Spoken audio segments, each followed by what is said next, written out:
For this assignment, I chose to focus on two paintings that are located in the J. Paul Getty Museum in Los Angeles. Part 1, Van Gogh Irises.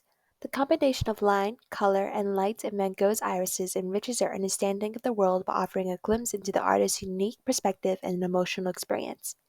Van Gogh painted irises the year before his death, in 1889, during his stay at the asylum in St. Remy de Provence. Anita Louise Hummel described the irises he painted were from the hospital's garden, serving as a connection to the outside world. Observing and painting the flowers allowed him to channel his energy into his art, offering him a sense of purpose and a means of distraction from his inner struggles. Painting the irises was a lifeline, preventing him from succumbing into the darkness that often plagued him. The elements of line, color, and light work in harmony to convey deeper meanings and emotions that offer insights into the human experience.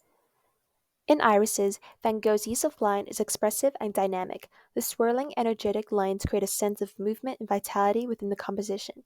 These bold gestural strokes capture the essence of the flowers, imbuing them with a sense of life and vibrancy. Through his use of line, Van Gogh not only depicts the physical appearance of the irises, but also conveys the artist's emotional response to his subject matter. The organic flowing lines suggest the artist's emotional state, offering viewers a glimpse into his world. Color plays a pivotal role in irises, as it does in much of Van Gogh's work. Here, the artist employs a rich, vibrant palette that mesmerizes the viewer. The bold juxtaposition of the complementary colors create a sense of contrast and depth, drawing the eye into the composition. Hummel goes on to say, the choice of the irises as the subject of the painting carries a symbolic weight. In Western culture, irises often symbolize hope, faith, and wisdom. Van Gogh's selection of this flower may reflect his yearning for hope and stability during a tumultuous period. The iris's vibrant colors and graceful forms also stand in contrast to his inner turmoil, serving as a visual representation of his desire for tranquility and beauty. The intense blues and purples of the irises contrast with the vivid greens and yellows of the foliage, creating a visually striking composition that captures the viewer's attention and evokes a sense of wonder and awe. Light is a central theme in irises, as Van Gogh captures the play of light and shadow across the canvas. The artist uses light to imbue the scene with a sense of warmth and vitality, illuminating the flowers and bringing them to life. Through his manipulation of light and shadow, Van Gogh creates a sense of depth within the composition, drawing the viewer into his art. The interplay of light and shadow also serves to enhance the emotional impact of the painting, evoking a sense of serenity and tranquility. Through his expressive use of these elements, Van Gogh invites viewers to engage with the beauty and complexity of the natural world, encouraging them to see the world in a new light and to appreciate the wonder and mystery that surrounds us. Part 2, Edouard Manet, Spring. The second painting I admired was Edouard Manet's Spring. The painting was created in 1881 and debuted at the Paris Salon in 1882. It was considered the greatest and final public success of Manet's career. It depicts a Parisian actress, Jeanne de Marcy, in a floral dress with a parasol and bonnet against a background of lush foliage and blue sky, as the embodiment of spring.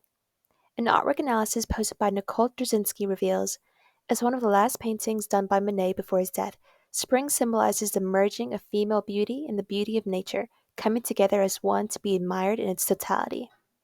It holds cultural significance as it offers insights into the shifting artistic trends of the late 19th century, while enriching our understanding of the world through its manipulation of line, color, and light. These elements work together to convey meanings that reflects the societal context of Manet's time and his innovative approach to painting. In Spring, Manet's use of line is refined and deliberate. Unlike the fluid, expressive lines of Van Gogh, Manet employs a more controlled and precise technique. The clean, defined lines portray the forms of the figures in the surrounding landscape, contributing to the painting's sense of clarity and structure. These lines serve to anchor the composition, providing a sense of balance and cohesion. However, there is also a sense of tension in the lines, particularly in the posture of the figures, hinting at underlying themes of social unrest and unease in Manet's time. Color plays a crucial role in Spring, as Manet employs a muted palette dominated by earthy tones and a subtle variation of light and shadow. Unlike the vibrant hues of Van Gogh, Manet's colors are more restrained, evoking a sense of quiet contemplation and introspection. An article written by Lisa Martyr states that, like Manet and other Impressionists, Manet began to add white to his colors to brighten them as well as using bold colors directly from the paint tube, a new invention in the era of 1841. He laid these colors down, one next to the other, easily distinguishable patches of color, to mix optically in the viewer's eyes rather than on the canvas. Although they appear to be flat colors, if you look closely, you can see the colors in the backgrounds of his paintings are often a complex mix of colors. Through his use of color, Manet captures the nuances of light and atmosphere, creating a sense of realism that invites viewers to immerse themselves in the scene. Light is a central element in Spring, as Manet manipulates light and shadow to create depth and dimension within the composition. The dappled sunlight filtering through the trees casts subtle patterns of light and shadow across the figures in the landscape, adding a sense of movement to the scene. The interplay of light and shadow also serves to highlight the figures, drawing the viewer's attention to their gestures and expressions. Additionally, the soft diffused light contributes to the painting's overall sense of tranquility, inviting viewers to linger and contemplate the beauty of the natural world. Overall, the manipulation of line, color, and light in Manet's Spring enriches our understanding of the world by offering a nuanced depiction of human experience and the complexities of society. Through his innovative approach to painting, Manet challenges traditional artistic conventions and invites viewers to engage with the evolving cultural landscape of his time. The careful balance of these elements imbues the painting with layers of meaning, inviting viewers to contemplate the deeper themes of beauty, nature, and the human condition.